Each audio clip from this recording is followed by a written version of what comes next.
Good morning, Myra. Good morning, Marco. Just a short introduction. This is Myra Azzopardi from Citizens Advice Spain, and I'm Marco Bayardo from Expat Info, and together we work with a panel of speakers for the Expat Info seminars that run across the Costa Blanca and Costa del Sol.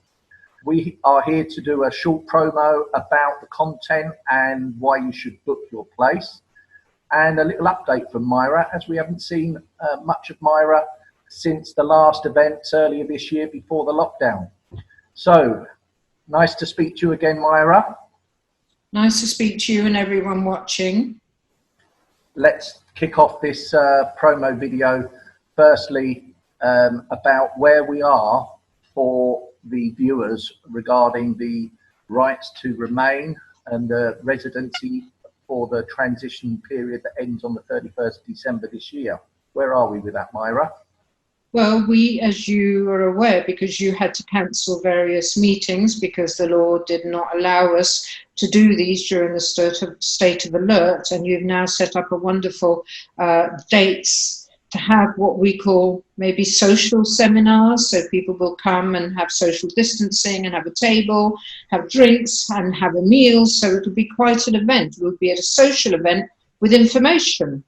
Yeah. So again, all the rights, there were rights for citizens, those who had made appointments to apply for residency, those were cancelled, they'd have to remake them. We've had over 3 months with no movement at all on citizens' rights and obviously residency, acquiring residency in Spain, which a lot of those residing here want to do before the end of the transition period. Yeah. So there's been a time delay, the clock's ticking, and people still have time now to sort out get legal and get residency in place. Yes, people need to know that their rights, the rights are for UK nationals only we're talking about. All those UK nationals residing in Spain legally, and we will quickly bring up the legally, will be entitled, if they wish to stay after the transition period, will be entitled to do so. And those who do not have residency will be able to apply for residency. But the important fact here is to be resident here legally, which doesn't mean having your residency certificate or your small card size. It means following the rights you had to enter under the freedom of movement directive. So if you've got a green card already, presumably that's fine, you're safe. And if you haven't, you need to get one. If you have all the green A4 and small card size certificates will serve to show that you have the right to reside here under the withdrawal agreement. Everything was decided under a withdrawal agreement between the EU and the UK. So those green residency certificates are valid. Right. They're hoping now next month to come out with a uniform across Europe, a TIE, Tarjeta Identificación Extranjera, which is a foreigner's card with a photograph. Right.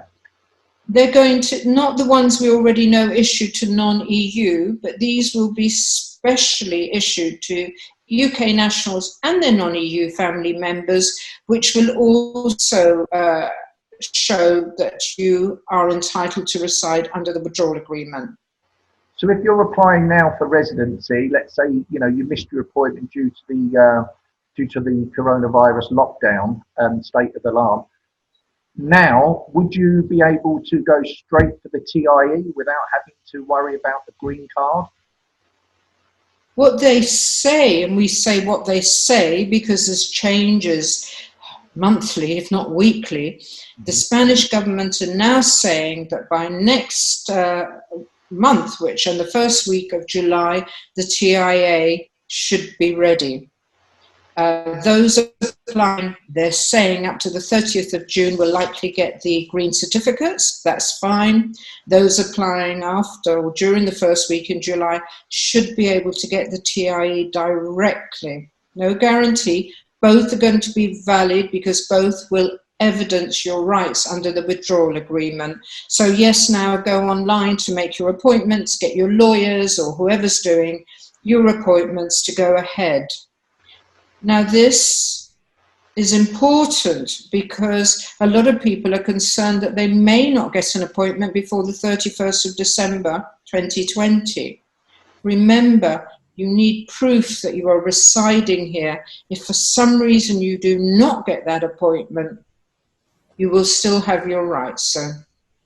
So they've got, obviously, the viewers that haven't yet got their residency card could well then go straight to the new identification card, or TIE as it's known. Yes. And for example, if it's so busy now because of the backlog with the 3 months that have been unusable, would they, as long as they've made the appointment and they're on the Padron, would they still, let's say for instance they missed that deadline but they've applied for the TIE residency, would they, if they get the application for the appointment in place, will those appointments be carried over to January, or will they miss the boat?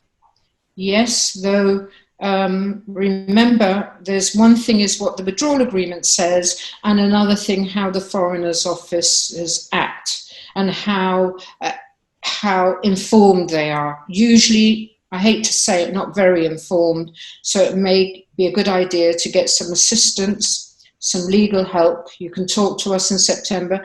Don't worry if by the time you come to one of our social seminars in September you haven't got your details in place, your residency in place. We will give you all the information, all the assistance we can so that you can do this. Try not to worry, but the important thing is try and get an appointment as soon as possible. Yeah, and we have lawyers available at these seminars to discuss the legal side and give assistance.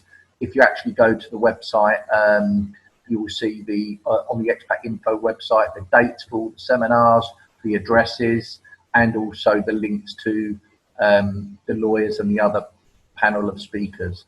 So yes, the seminars are really important for those residing here with or without documentation, those with holiday homes here because they're very concerned about this 90-day and 180-day ruling. Yeah. Unless there are any new agreements in the rounds on the future relationship, which are ongoing at the moment between the UK and the EU, it will be the 90 days and 180-day ruling. So we need to give information on that. Yeah. And also for those who wish to come post-transition period, it's important. Also for pensioners who want to know about their pensions and their healthcare. There's so much to say. As you know, in our last seminars, our slides were pretty long. Our slideshow, it's now not doubled, but there's a lot more information. There's a lot to cover, yeah. There is a lot to cover. And more importantly, there's different people have different circumstances, and these rules and changes can affect people differently, depending if they're married to somebody, let's say, who's an EU already from another EU country, or people from outside of the UK. They're foreigners, but they're married to somebody from the UK. So families with a mixed set of nationalities. Yes.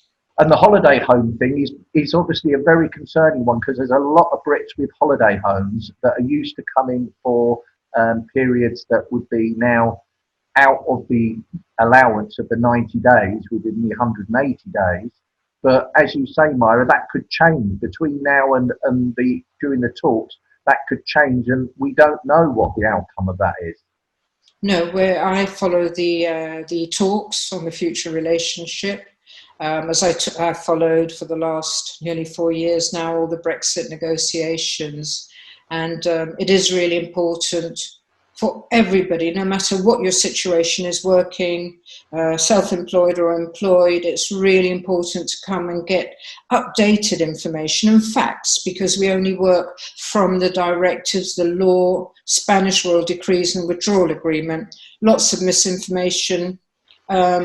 out there. around, and also the 90 days, and there's 90 days and 180-day ruling for non-EU, but there's also the 90 days before you should take out residency. Everybody that was overwintering here were really doing it against the European directive, against the Spanish royal decrees, but because they were EU citizens, nobody was watching. Right. Remember, UK nationals have not been EU citizens since the beginning of this year, but No. they've been under union law. So this is probably the last winter, as far as we know, that they will be able to be here in October and actually stay over.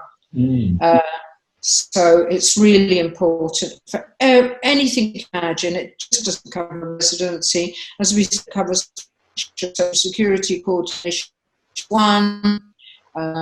many things, as you know. Yeah. So there's a lot to talk about and a lot of updates probably between now and September when we kick off the events in the Costa del Sol. And other than the residency that will apply to both people that are already applying for their residency card, but also, as you say, for the people that holiday in Spain, second homeowners. And then, of course, there's people that are buying property and want to still continue with that process. They must be very concerned because they're investing money in Spain and they know that we're going through a transition period and their circumstances could alter. So is it sort of an advice to get those people on the legal side of things before? They should come to I shouldn't say must, they should come to the seminars, because you've got lawyers, you've got financial advisors, you've got currency advisors, really important how you move your money when you're buying a property, and you've got, the team we worked with up to now, up to early this year, a great team. I think you're going to get everything. And the beauty is that we say you're not going to be sitting in a row of people. You're going to be sitting at tables. You're going to have an introduction from the panel. And then you can come up and speak to each individual advisor or panelist there. Yeah, very useful for people. And I think, of course, the popularity won't change for people wanting to buy in Spain. The type of events that attract people wanting to buy a place in the sun, come and live in Spain, have a second holiday home in Spain, but they need to know how that may change the circumstances of things between now and the 31st of December. So these events are very important for both people that live here and people that want to live here. So get prepared, get ready, Brexit ready. Yes, and of course to be informed and aware, which means, as you say, you can prepare. And I actually, and my colleagues from CAB, and one is coming, are looking forward to these seminars because they're going to be social events. Yeah. We usually have a long panels all chatting that goes on. Nobody will have to be subjected to that. As you said, we're going to have a quick introduction and then people can mill around, and so that each panelist can give everybody individual attention. Yes. And then, they no need to worry. We will hang around however long it takes. They can then stop and have a meal. They can have drinks while they're talking to us. Yep. And they will be safe because they will be distancing. There'll be tables and chairs. It won't be all of those measures now that have slightly changed the format of the seminars. As you say, it's all due to making sure that people are safe in the environment and feel happy to attend. So let's just remind people, shall we, Myra, that we start on September the 15th and we are having that event in the Golf and Country Club in Manila. That's actually down near where Malaga. And we also have the next day on the 16th in the Fingarola in the Hotel Il Union. And forwarding after that to coming back up the coast, we're going to Mojaca, and we're going to join the viewers in Mojaca on Friday the 18th, and then back up to the Costa Blanca, where we've had some seminars in the past from Javier and into Torrevieja. So we're covering the Costa Blanca North and Costa Blanca South, and that's slightly a short gap between the Costa del Sol seminars and going to the Costa Blanca, but we will be in the Costa Blanca in the first week of October. So all the dates are on the website at expatinfo.es. There's the links to Myra, Citizens Advice, and there's the links to the other speakers on our panel of experts that cover all the things regarding legal advice, currency, living in Spain as an expat, the services that you will need, and to make sure that you're covered with insurance and make sure that everything is in place, even your financial affairs, tax affairs, all of these most important subjects that even if you feel you've got them in place, there's updated information on those type of requests for living in Spain after the 31st of December. And the insurance we can advise as well will help homeowners know where and how they can take out insurance rather than the banks trying to missell products, which they do, we're aware of. So the insurance... there's a lot of misguidance, isn't there, with that sort of thing. So it is important to hear it directly from those experts. Finally, Myra, the point on, we know recently that there's a lot of misinformation going on. You touched on this subject with me recently when we spoke, and just to make the viewers a little bit more relaxed with the fact that to get the residency, there's certain misinformation going out there on social media, which is all about the criteria that people have to have funding in place and the differences from different areas on the amount of funding required. Could you just fill us in on that before we... Well, it's not, unless people are going to, unless those making applications for residency in certain areas, Alicante being one, will actually ask for a complaints form and ask to see the bosses in these places. It won't change because there are minimum resources by law. Civil servants in the foreigners' offices can ask you, can consider your particular circumstances with your family, but they're not supposed to ask you for more than the amount. And it's horses for courses. It's not all the same for everybody, depending on your situation. And of course, back to the seminar, I hope people will book, because we always have a full house, rather than be disappointed. So book early, and please keep your appointment, because if we close, as you do, if you close because you're fully booked up and then somebody doesn't turn up, it takes away the seat from somebody who would have liked to have come. Exactly. There's limited numbers, and of course, because we're being more spread out with the changes in the setup, then it is important to book early. And you can book through the website. I'll remind you again at expatinfo.es. There's a sign up button. It's free to attend. You do get some refreshments. So come along, enjoy the event, but most of all, get Brexit ready. And that's the main thing, because there's a lot of information that Myra and her team and the panel of speakers have got through the coronavirus shutdown. We've had a lot of changes and the talks are going on, so there will be more changes and more updates. So it's most important to book your place now and avoid disappointment. Okay. Okay, I really look forward to meeting up with you we will see for you the seminars. We will see you face to face in September, along with the attendees. And let's hope that you have a wonderful summer in the meantime down in the Costa del Sol. Same to you up there in on the Costa Blanca. And then you will be coming up to the Costa Blanca, a place that you love to stay in, down in Javier, I know. Because it seems like that we're still in Spain, and I feel like I'm on holiday when I go up there, which is great. On holiday, working holiday. Working holiday. Well, I'll look forward to coming down, and you'll be looking forward to coming up along with the team that join us for these events. So we look forward to getting together and catching up on the lost time that we've all had to endure. So thanks for your time today, Myra. It's been a pleasure talking to you. And we look forward to passing on all your advice and information to the people that need it in Spain. Thank you very much. Yes, I look forward to that. Bye. Thank you. Bye, Myra.